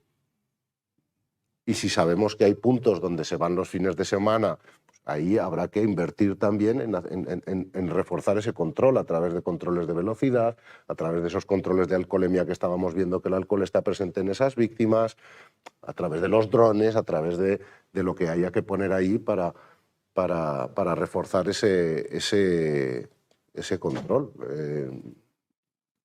Solo sumando esas pequeñas cosas vamos a ir pegando esos pequeños bocados. Y hay algunas otras cosas, insisto también en avanzar en conocimiento, y lo hablábamos, lo hablabais antes del congreso que vamos a tener en breve. Yo creo que hay cosas todavía que aprender. Volviendo un poco al tema de la infraestructura, e insisto, ahora estaba viendo el dato en Eurorap del diciembre del año 2023. 50% de los accidentes graves y mortales en el 13,6% de los kilómetros de la vía. Creo que merece la pena la inversión o ir allí a ver un poquito qué está pasando, ¿no? con esa auditoría. Una de las charlas creo que interesantes y que nos podrán ilustrar en esa conferencia que tenemos a la vista es cómo suplir fallos del conductor, porque se ha demostrado que hay una cierta concentración de accidentes en carreteras convencionales, en curvas de izquierdas, curvas difíciles normalmente, porque el usuario tiende a invadir el carril contrario, porque inconscientemente tiende a arrimarse a la raya y en el momento de inclinarse está invadiendo el carril contrario. Y los austríacos parece que tienen unas experiencias interesantes con el marcado de ciertos puntos, sin abusar de la pintura, que es una cosa que a los motoristas no nos gusta, pero a través de ciertas puntitas, ciertos puntitos marcando un poquito la trazada, parece que inconscientemente la gente reacciona de otra forma y se evita esa invasión, ¿no? Puede haber ciertas medidas low cost que nos pueden, ¿no? Insisto en que creo que tenemos que trabajar más y más y compartir más conocimiento. Juan Manuel, antes de pasar el micrófono al público, si alguno quiere preguntar, Juan Manuel. Sí, yo quería comentar así muy rápido a colación de lo que ha Tenemos un micro comentado por ahí, Chema. ¿no? Y luego yo. Sí, tendrás que contestar. Sí, ¿Ves cómo hay mucho que decir aquí? No, es que Intentad ser concisos y así damos. Sí. era un ejemplo muy significativo. Estuvimos hace un par de semanas haciendo una auditoría en un tramo de carretera en Alicante, que bueno, hay un problema de siniestralidad ahí y el problema consiste en que es un trazado, una carretera con un asfalto estupendo, con un trazado estupendo y que llevan, pues no sé si eran 16 muertos en los últimos 4 o 5 años. Claro, cuando llegamos allí, lo primero que nos espantó fue el cúmulo de infracciones que se cometen por parte de todos. Es decir, empezando por los usuarios, que eso que acabas de comentar de tumbar con la rueda dentro de la raya y con el cuerpo dentro del carril contrario era en todas las curvas de la mayoría de los usuarios y era como para meter en la cárcel a la mitad de los que pasaban por allí, por conducción temeraria. Pero es que cuando empezamos a analizar las infracciones técnicas de seguridad de la carretera es para hacer exactamente lo mismo con el responsable de esa carretera, porque no había que hacer presentación y no he traído fotos, pero podría enseñarlas. Y la solución que le ha dado allí la Administración ha consistido en echar alquitrán, culebras de alquitrán por toda la vía. Un micro. Vale, y no voy a calificar eso jurídicamente. Entonces, al final es el ejemplo perfecto de cómo un problema lo generamos entre todos, usuarios y administración, y entre todos lo tendremos que solucionar. Y ya. Sí, y yo sí. por aportar algo, porque Simplemente parece que la infraestructura no puede hacer nada. Yo creo que la gran foto que puede hacer el sector de las carreteras es un análisis en profundidad de la consistencia del trazado. Es decir, históricamente sabemos que cuando hay una combinación recta-curva o combinación de curvas con diferencias de velocidad V85 de más de 30 km por hora, aparece un número representativo de errores. Desde el punto de vista de la tecnología, hoy hacer un análisis de consistencia de un trazado es inmediato y yo creo que por ahí sí podíamos empezar a identificar los puntos más complejos de posible trazado para un motero. Otra cosa es que luego los porcentajes más importantes a lo mejor te llevas la triste desilusión de que se dan en rectas. Y entonces están asociadas a un adelantamiento erróneo. Entonces ya la foto es otra, ¿no? Pero desde el punto de vista de las carreteras más o menos viradas, atractivas para el motero, el análisis de consistencia es el elemento que yo propondría. Muy bien. Hay bastantes manos levantadas, pero yo le quiero pedir a la representante de AESLM muy brevemente que nos diga algo al respecto, porque bueno, al final representa un colectivo de víctimas que en gran medida algunos han tenido esa accidentabilidad. Y luego, que quizás no nos va a dar tiempo, porque ya me están diciendo que vamos fuera de... Como estamos un poco en familia, podrá haber ocasión de tener la pregunta directa a la persona. Hora y media era poco. Era poco, sí.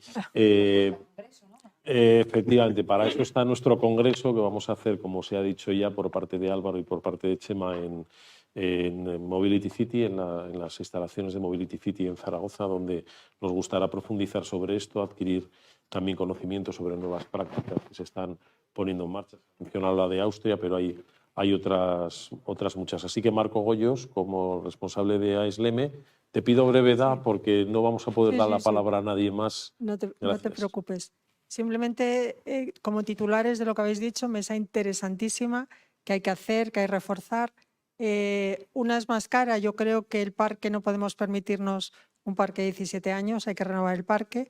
Ahí hay parte de dinero e incentivos, sé que eso es difícil. La formación en el conductor sí o sí continua. Y para mí lo más importante es la parte de comunicación. Lo que no se comunica a veces no percibimos como riesgo porque nadie sale a la carretera para matarse. Con lo cual hay que percibir más el riesgo y por lo tanto los paneles me parecen interesantes. Lo que más me ha quedado preocupada es que si después del casco el elemento de seguridad más importante es el airbag, hay airbags diseñados y fabricados en España que sirven no como flotadores sino para lo que tienen que servir, ¿cómo podemos ser capaces de dos cosas? Comunicar a los usuarios que ese airbag le puede salvar la vida ante un error y cómo impedir que vengan a España productos no homologados que no sirven más que para flotar. A mí eso me queda muy preocupada porque si el usuario cree que lo que está a la venta en online es bueno, bonito y barato y no sirve para lo que tiene que servir, seguirá matando vidas el elemento de seguridad más importante después del casco. Muchas gracias, Mar. ¿Algo que comentar a la reflexión de Mar por parte de alguno de los presentes? Bueno, profundizar en colaboración público-privada. Yo creo que todos tenemos que sumar algo al problema y en concreto respecto al airbag, pues efectivamente es un elemento relativamente novedoso y hay dos tipos grandes de airbag, mecánico y electrónico. Los airbags más desarrollados, los que se están utilizando en MotoGP, los que usa Marc Márquez, para entendernos aquí, estos no tienen una homologación. ¿Cómo puede ser que no avancemos en desarrollar esa homologación, en investigar en qué modelos de accidente ayuda más, ayuda menos, a qué velocidades, en qué situaciones? Tenemos que echarle más carne al asador. Si la moto es tan protagonista y va a ser tan protagonista, todos, en una esfera público-privada, tenemos que echarle más carne al asador. Bueno, esto es cosa de todos los que estáis aquí y alguno más que podría estar. Has mencionado, Chema, también las aseguradoras. La Administración tiene obviamente mucho que decir, también el licitador de la obra pública, etcétera. Hay preguntas, como no se van a volatilizar. Sí, simplemente un comentario. Bueno, yo soy Fernando Muñoz, no de nos da Stop tiempo. Accidentes, mucho me conocéis, y también como del lado de las víctimas, igual que Mar lo sufren en sus asociados. Aquí lo que he escuchado hoy me ratifica en lo que del Stop Accidentes llevamos pensando mucho tiempo. Por un lado, y voy a hacer una cosa muy rápida, en las motos cada día, igual que los vehículos turismos, se va reduciendo la velocidad para que no puedan correr tan, a lo mejor en las motos también hay que reducir. Como bien decía Ramón, hay motos que son un petardo y lanzan como vamos. Entonces, a lo mejor hay que reducir. Tema de normativa, evidentemente es muy importante que la normativa esté y se cumple, se ponen unos controles para que ese control de velocidad tenga que estar. Porque es así. Es verdad que los usuarios tienen que tener una formación y tienen que ser muy conscientes, porque es verdad que el puño le lleva el motorista, eso está claro. Y por tanto tienen que conocer esos riesgos. Si no conoces riesgos, no pasa nada, se matan los demás, yo no, ¿no? Y las infraestructuras, pues claro que tienen que mejorar, porque yo creo que sí que se puede hacer muchas infraestructuras. Todo el tema, evidentemente, de protección de elementos que están en la vía, no solo para los motoristas, para todos. Mi hijo se mató al chocar contra un pilar que no tenía ninguna protección desde el interior de la mediana. Evidentemente, si eso hubiese estado protegido, mi hijo estaba vivo. Por tanto, yo a todos os pido que hagáis esa parte, que tenéis clarísimo que hay que hacer entre todos, y a las administraciones que lo cumplan. Gracias. Muchas gracias. Pues damos por concluido las cuestiones que hayan podido quedar. Si son a título individual, pues alguno de los presentes la podrá contestar. Hemos consumido el tiempo del que disponíamos. Hay un café para el que no lo haya podido tomar con anterioridad y en el café se puede comentar si tenéis unos minutos para atender alguna de las cuestiones. Aquí detrás aparece nuestra página web, la del evento que se celebra días 20 y 21 de marzo en Zaragoza. Yo creo que es un evento imprescindible. Nace con vocación, primero, de generar un debate interesante y luego de una vocación de una cierta continuidad para que sea el primero de muchos eventos que podamos celebrar junto con la Dirección General de Tráfico y la patronal. Nos parece importante hacerlo. Es el tema, aquí se ha puesto de manifiesto. Entonces, bueno, si tenemos el tema, tenemos el lugar, tenemos la inspiración y las ganas, estamos convencidos de que va a salir todo lo bien que seamos capaces de hacerlo y que, como digo, podrá continuar en el futuro como un evento a tener en cuenta apreciable en el debate sobre la seguridad vial en España. Así que nada más y damos por concluida la sesión. Muchas gracias. Muy bien.